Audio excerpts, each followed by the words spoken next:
네, 이슈앤 피플 2부 이어가겠습니다. 정치권 현안 살피겠습니다. 황교안 전 미래통합당 대표가 지금 전화로 연결됐습니다. 대표님 안녕하세요. 예, 안녕하십니까. 수고 많습니다. 예, 반갑습니다. 예, 더운데 건강은 괜찮으세요? 예, 잘 지키고 있습니다. 예. 건강 주의하십시오. 예, 워낙 또 건강하시고 또 그러신 분이니까요. 뭐 감사합니다. 자, 예. 예. 왜 그러냐면 제가 사실 또 저번에 말씀하셨지만 또 세종에 있을 때도 뵙고 그래서 건강한 모습도 많이 봐서 계속 그랬으면 좋겠다는 생각 때문에 더 그렇습니다. 예. 어제가 그 윤 대통령 취임 1년 만에 첫 개각을 했어요. 그렇죠? 예. 대표님은 이번 개각 어떻게 보셨습니까? 먼저 총평 부탁드립니다. 저는 첫째로 이게 실용적 차관 혁신 개각이다 이렇게 생각을 합니다. 예. 그 민주당의 횡포로 인해서 뭐 하여튼 장관 인사가 이제 어렵지 않습니까? 예. 네, 그런 상황 속에서 뭐 현명한 고육주체가 아니었나 이런 생각이 들고요. 예. 제일 중요한 건 대통령의 메시지입니다. 예. 약탈적 이권 카르텔 이걸 타파하자라고 하는 것이 그 핵심 메시지였는데 예. 이 부분에 대해서 국민들이 많이 공감을 하리라고 생각합니다. 예. 차관 중심으로 이렇게 인사를 한 게요, 대표님. 네. 그렇게 되면 네. 이런 말도 있던데 차관 중심으로 하니까 그러면은 지금 있는 좀 장관들은 뭐 약간 뭐 로봇가 되는 거 아니냐 이런 걱정도 하는데 그러지는 않겠다 이런 말씀이시네요. 근데 차관들이 사실은 실무적으로 최고의 예. 어떻게 보면 정점에 있는 분들이거든요. 예. 거기다가 정무적인 장관의 정무적인 아이디어, 정무적인 가이드까지 해주면 예. 환상적 조합이 되는 거죠. 예. 그래서 저는 하여튼 장관도 잘해야 되고 차관도 잘해야 되는데 예. 장관을 예를 들어서 이제 국회가 맡고 있는 상황에서 예. 그냥 그거 기다리고 있으면 안 된다. 예. 그런 면에서 아까 제가 실용적 혁신 예. 차관 개혁이다 이렇게 말씀을 드렸는데 예. 그런 뜻에서 고육지책입니다. 예. 시점은 적정했던 겁니까? 어떻게 보세요? 뭐 1년 지났으니까 대개 1년 지나면들 하죠. 예. 그리고 지금 뭐 나라가 여러 가지로 아직 안정되질 않은 측면이 많이 있죠. 예. 대통령이 이제 뭐 해외 순방을 통해서 여러 차례 이제 해외에서의 성과를 만들어냈는데 예. 이런 것들이 이제 국내에서도 좀 퍼질 수 있도록 하기 위해서는 적절했다고 저는 봅니다. 예. 권익위원장의 김홍일 전 부산 고검장이 임명이 됐습니다. 야권에서 이런 말이에요. 또 검사 출신이냐 그런 말 합니다. 대표님의 생각을 묻고 싶습니다. 김홍일 내정자를 한번 보시지 못했죠. 예. 황님이 잘하실 것 같아요. 보시면 뭐 이걸 뭐 검사 출신 인사로 이렇게 생각하지 않을 겁니다. 아, 그래요? 어떤 점들? 아주 덩치 크시고 소탈하고 뭐 이런 분이에요. 그래서 자꾸 이제 검사 출신이라고 주입하면 안 되고 뭐라 그럴까 경로라고 그러나요? 경로보다도 적임인지 여부 이걸 판단해야 될 거고 저도 제가 직접 이제 이렇게 지휘도 하고 그랬었는데 그러시겠죠. 훌륭한 분이에요. 굉장히 이것저것 잔꾀 안 부리고 정도만 가는 이런 사람입니다. 너무 칭찬했는지 모르겠지만 하여튼 실제로 그런 담백한 분이어서 다른 데서 평가하는 것보다 저는 더 높게 평가하고 공무장까지 제가 임명했던 그런 기억이 납니다. 그러니까 우리가 뭐 영화에서 보는 뭐 전형적인 검사와는 좀 다른 분이실 거다 이런 말씀이시죠. 한번 이게 딱 보시면 외모로 딱 보시면 어떤 사람인지 정직하고 우직한 분이에요. 저 자유총연맹 행사에서 대통령이 한 발언 보셨죠? 지금 야권은 이런 말이에요. 반국가 세력이라는 거 이거 정말 너무한 거 아니냐 이러면서 아주 거센 반발하던데요. 자, 대표님은 윤 대통령의 발언 어떻게 보셨습니까? 저는 대통령이 할 말했다라고 생각합니다. 그러니까 문재인 정권의 대북 정책, 특히 뭐 다른 부분도 그렇지만 대북 정책을 보면 완전히 거꾸로 하지 않았습니까? 뭐 김정은 눈치 본다는 말도 제가 여러 번 했고, 뭐 변호를 하고 있다 이런 얘기도 많이 했는데, 뭐 저는 윤 대통령이 적정한 때에 뭐 아주 적확한 얘기를 했다 이렇게 생각을 합니다. 예상했던 답변이 나오고 있습니다, 대표님. 예상했던 답변이 저는 좀 나오고 있습니다. 그렇습니까? 거꾸로 해야 되겠네요. 그러실 필요 없습니다. 아니에요. 하시고 싶은 말씀하시죠. 인사에서 제가 좀 아쉬운 게 하나 있다. 이걸 좀 말한다면 야권 인사를 좀 한번 영입했었으면 어땠을까? 사실 그런 생각이 좀 들긴 해요. 어떤 면에서요, 대표님? 야권도 좀 같이 국정을 해야 나가야 되지 않습니까? 예. 그러니까 우리 이제 저 여권 인사들만 당차관 시키는데 예. 야권 인사도 좀 같이 해서 예. 뭐 그분들 나쁜 얘기도 듣고 예. 또 그분도 우리에게 배우는 것도 있을 거고 예. 미래 되지 않겠나. 예. 저는 그래서 한번 여권이 야권 인사도 좀 이렇게 많이는 할 수 없겠지만 예. 상징적으로 영입하는 것이 좋겠다 이런 생각. 이거 농담도 아니고 사실 뭐 진담입니다. 정말 예상치 않은 답변이 나오셨습니다. 예. 자, 박근혜 대통령 국정농단 사건을 맡았던 박영수 전 특검이요. 어제 예. 영장 실시해서 했는데 법원에서 영장을 기각을 했습니다. 예. 자, 법원에서 이런 말을 하더라고요. 다툼의 여지가 있다. 자, 예. 이거는 검찰의 영장 청구가 무리하다는 그런 말 아닌가요? 뭐 그런 말은 아닐 거로 보여지고요. 예. 구속영장 청구되고 뭐 그러는데 다툼의 여지가 없는 사건은 없습니다. 예. 이제 어떻게 보면 이제 영장 기각됐다고 그래가지고 예. 본인은 이제 쾌재를 부를지 모르겠는데 예. 저는 늘 이렇게 생각합니다. 영장 기각이 행복이 아니다. 예. 오히려 불행의 시작이다. 예. 저도 이제 검찰에 있었는데 검찰이 이제 어떤 구속영장을 청구했다가 기각이 되면 예. 그냥 물러나지 않습니다. 그러니까 다른 걸 더 찾아요. 여죄를 찾고 보완하고 이렇게 해서 결과적으로 보면 뭐 우리 앵커님께서 나중에 좀 보시면 알겠지만 영장이 기각됐다가 재청구돼 가지고 더 혹이 더 붙는 그게 오히려 대부분입니다.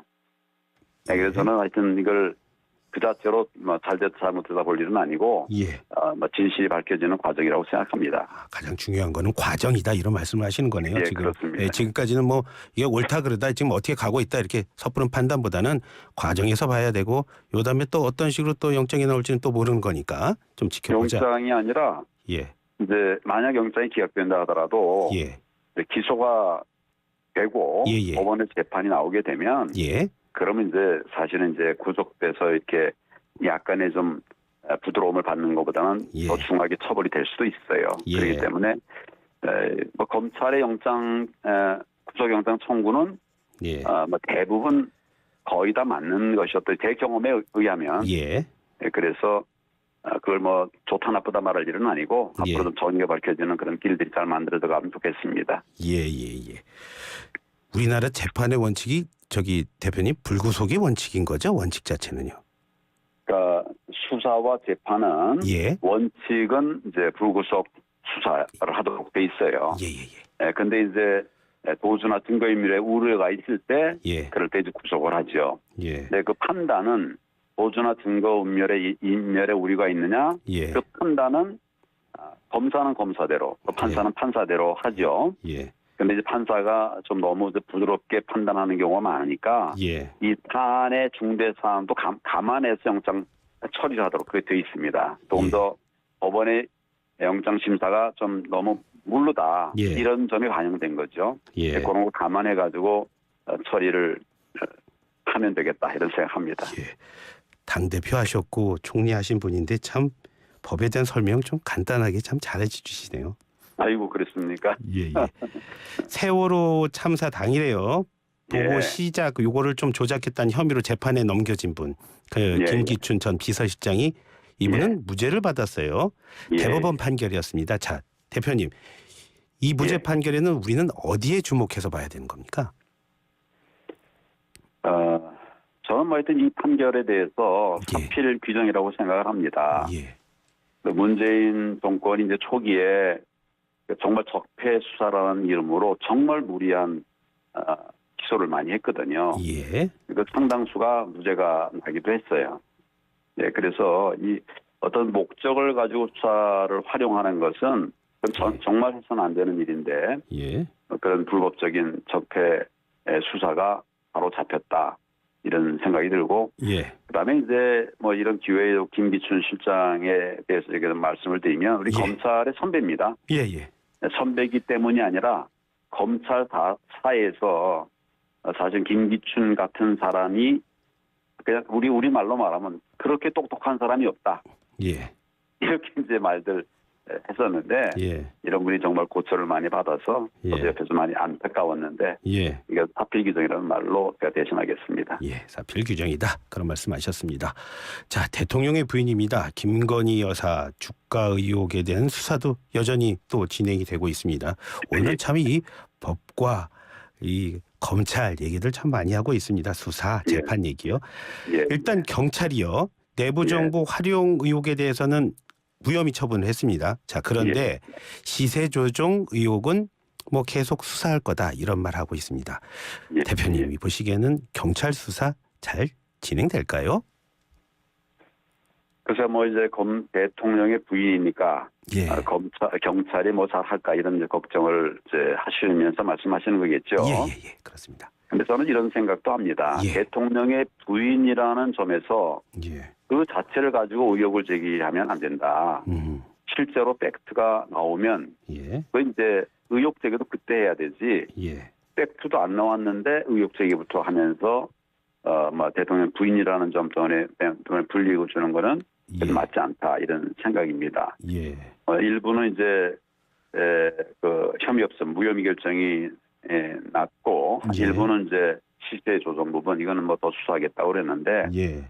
이제 뭐 경찰이 그런 생각을 했겠죠. 대통령 부인에 대해서 무혐의라고 자기들이 판단했다면 예. 그럼 빨리 결정을 하자. 예. 나머지는 남아있는 부분은 뭐 계속 수사를 하자. 예. 뭐 이런 뜻이었겠죠. 예. 사실은 뭐 나는 뭐 큰 의미가 있는 건 아니고 그냥 예. 원법대로 가고 있는 것인데 예.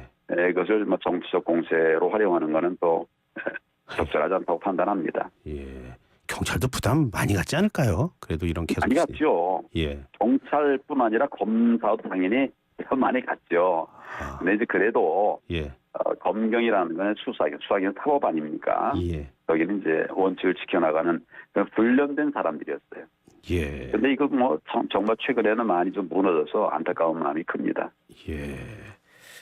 혹시 대표님께서는 검사 시절에요 가장 부담 있었던 사건 혹시 기억나는 거 있으세요? 무슨 사건이요? 가장 부담이 있으셨던 사건. 정말 진짜 눈 떠도 나 이 사건 싫고 눈 떠도 이 사건 싫었던 기억 혹시 있으세요? 저는 뭐 사실 사건마다 다 부담이 됐는데요. 예, 알고 있습니다. 그래도 뭐 대통령하고 싸우는 이런 사건들은 다 부담되죠. 예. 예. 여든 야든. 예. 그러니까 저는 어떻게 하다 보니까 대통령이 하지 말라는 사건은 또 하고 예. 할 없는 사건은 또 안 하고 예. 뭐 이랬던 좀 뭐라고 그럴까 아픔이 좀 있었어요. 그것 때문에 아픔도 있었는데 예. 그러나 법은 분명하기 때문에 예. 법대로 해나가야 나라가 정상이 되고 선진국이 되는 거죠. 저는 뭐 그렇게 생각합니다. 예. 계속 원칙 얘기하시면서 그 얘기예요. 진짜 원칙 잘 안 지키는 곳이 한 곳이 있는데 대표님께서요. 개인적인 의견이셨지만 자 그게 바로 선관이다. 선관이 문제 있다. 이런 지적 가장 많이 하신 분이 바로 우리 그 황 대표님이십니다. 예. 자 선관위가 자녀 채용 그 의혹 조사에 있어서 좀 비협조적이다 이런 보도도 있던데 계속 이거 좀 신경 써서 보시고 계시죠? 이번 사태 대표님 어떻게 보고 계십니까? 그러니까 저는 선관위원회의 문제는 뭐 자녀 특혜 채용 이것도 문제인데 예. 그것보다 훨씬 더 중요한 문제들이 많이 있다고 생각합니다. 예. 우선 이제 국정원이 선관위원회에 대해서 해킹 의혹이 있으니 보안 점검을 좀 하자. 이래 했죠. 그런데 국정원이 보안 점검을 의혹이 있으니 보안 점검하자는 거는 이게 거의 팩트에 가깝다는 얘기입니다. 국정원의 속성상 그렇습니다. 근데 그걸 거부해 버렸어요. 정말 그 문제가 없으면 보안 점검을 하면 보안 점검은 정말 보완이 되는 겁니다. 일부러라도 하는 건데 그걸 안 하고 거부했다 말했죠. 그다음에 감사원에서는 이제 감사하겠다고 하니까 감사도 거부했어요. 사실은 뭐가 그리 구리면 감사도 안 하겠다고 하느냐. 그러다가 이제 자녀 특혜 그 사례들이 막 쏟아져 나온 거 아닙니까? 정말 저는 안팎에서 완전히 썩었다 이렇게 말할 수밖에 없고요. 가장 크고 중요한 문제는 선거 때마다 부정선거 시비가 붙었다는 거예요. 그러니까 시비가 붙었다는 그 자체도 가벼운 문제가 아닙니다. 왜냐하면 4.15 총선에서는 전국의 이제 지역구 투표가 253곳 아닙니까? 253곳이 지역구라면 4.15 총선 때 대개 139곳에서 부정선거 의혹이 제기됐어요. 예. 그래서 딱 후보자들이 선고문 요청을 내고 뭐 이랬단 말이죠. 예. 그 반 이상의 후보자가 부정선거 의혹을 제기했다. 예. 이건 심각한 문제죠. 예. 그리고 더더구나 이제 그런 의혹에다가 원래 선거사무는 소가 제기된 날로부터 180일 이내에 하여야 한다고 되어 있습니다. 예. 근데 180일은 고사하고 뭐 1년 넘도록 아예 그냥 문도 열지 않았었어요. 예. 이거는 명백한 불법 위법이거든요. 예. 이런 것들이 조장된 것이 바로 선관위원회에서 생겼기 때문에 예. 선관위원회는 이제 정상 작동을 할 수 없다. 뭐 제가 그래서 SNS는 이렇게 갖고 이제 해체를 주장하고 있는데, 예. 그런데 고칠 수 없기 때문에, 예. 그래서 이제 그런 얘기 하는 거고, 예. 제가 뭐 민주당도 검수 안 박혀가지고 검찰 수사권 다 뺏어버리니까, 예. 지금 잘못된 것은 확실하게 고쳐야 된다 이런 생각을 갖고 있습니다. 예. 그런데 그 대표님, 우리 헌법이요. 선거관리위원회를 독립적인 기관으로 만든 데는 분명한 이유가 있는 거 아닙니까? 중요하죠. 예. 예. 공정하게 선거 관리하라는 거고, 예. 여기 이제 특히 이제 정치인들이 관련돼 가지고 이제 당락이 갈려지는 것 아닙니까? 예. 그러기 때문에 정말 공정하게 처리하라 이랬는데, 예. 여야간에 공정하게 처리를 해야 될 선관위가 예. 편향된 그런 관리를 했어요. 그리고 예. 그러면서 이익도 체득하고. 예. 근데 과거에 저도 이제 선관위 오래전부터 같이 이제 일도 하고 그랬는데, 예. 과거에는 순수한 기관이었습니다. 예. 그러니까 어떻게 보면 거꾸로 말하면 힘이 없는 기관이었어요. 예. 그러니까 뭐 선관위원회에서 이제 선거 끝난 다음에 선거법 개정을 하겠다고 이제 의견을 내면, 예. 뭐 국회는 별로 받아들이지 않았었어요. 그런 정도로 힘이 없었는데, 예. 최근에는 이게 선거가 굉장히 증폭되면서 굉장히 힘이 많아졌습니다. 예. 그러니까 전에 힘 없을 때는 감시가 약했었는데 이제는 힘이 생겨서 감시도 못하는 이런 기관이 돼버렸어요. 이러면 이제 방법이 없는 거죠. 확실하게 고쳐야 되는 거죠. 그 말씀을 하시는 거군요. 대표님 오늘 말씀 여기까지 듣겠습니다. 언제나 고맙습니다. 언제나 저도 감사드립니다. 예, 고맙습니다. 예. 지금까지 황교안 전 미래통합당 대표와 함께했습니다.